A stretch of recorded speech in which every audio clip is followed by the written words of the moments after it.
Hi everyone, this is Steve Sterling. Welcome to Sentinel 17 Gaming. If you enjoy the videos, please feel free to hit the like button.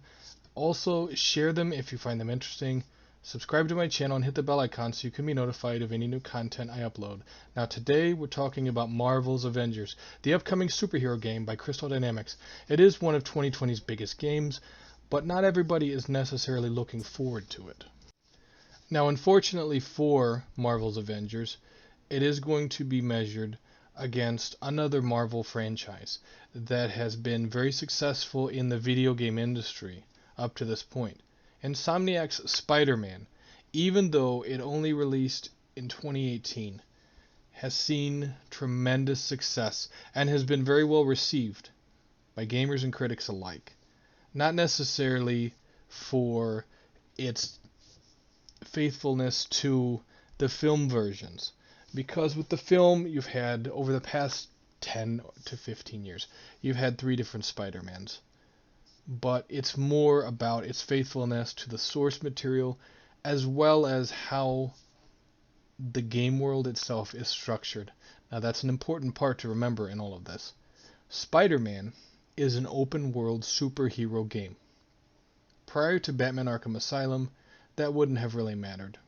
But with Batman Arkham Asylum, Arkham City, Arkham Origins, Arkham Knight, all being open world superhero games, and essentially Sunset Overdrive being a superhero game in its own right, it demonstrated just how successful open world superhero games are, but more importantly, it demonstrated how much gamers truly enjoy that type of experience.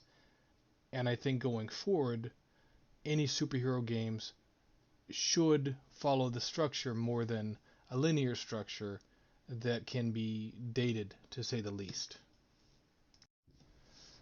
Marvel's Avengers is a game where you play as different characters and you can essentially change back and forth between those characters during different segments that we saw during the demo shown at E3.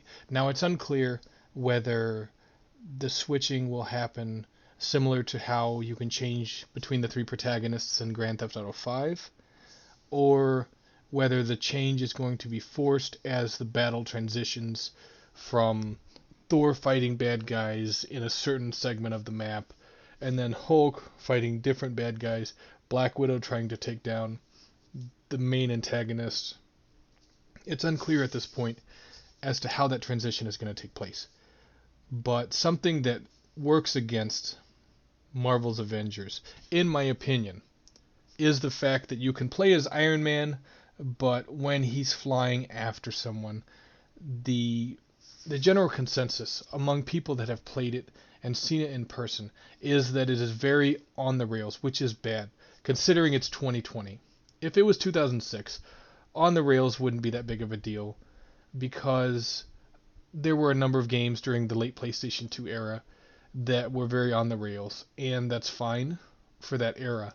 But with how much gaming has changed, and especially you have a game like Spider-Man where you can traverse quickly, there is no excuse for not allowing Iron Man to be able to fly all over the place tremendously fast, engaging enemies however the player wants, because by putting the player on rails, it's taking away their choice of how they want to tackle the situation.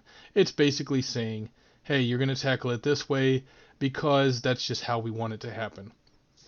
It takes away player choice, and that's a big part of the problem. Crystal Dynamics needs to get on top of this situation and not rely solely on stupid things like emotes for a character that no one asked for. And for those of you keeping an eye on the situation, you know exactly what I'm talking about. I think they need to look and see what drew people to being interested in Avengers in the first place. It wasn't the comics. It was the Marvel Cinematic Universe.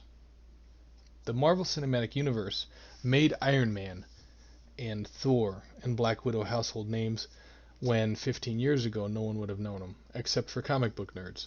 No offense to the comic book nerds out there. One of the most exhilarating parts of Spider-Man was not only the traversal and how quickly you could navigate the city, and how fast you'd fly through the air at amazing speed. That's amazing also. But it was Insomniac's nod to a bigger Marvel universe. You know, when you're flying through the air as Spider-Man and you're climbing up the building and you look across the Manhattan skyline and you see the Avengers Tower, you think, wow. Imagine if Insomniac was the one to make the Avengers game. I think it leaves a lot of us wishing. And that's unfortunate for Crystal Dynamics that people feel like that, considering their game hasn't even released yet. Thank you for checking out this video. My name is Steve Sterling. This is Sentinel 17 Gaming.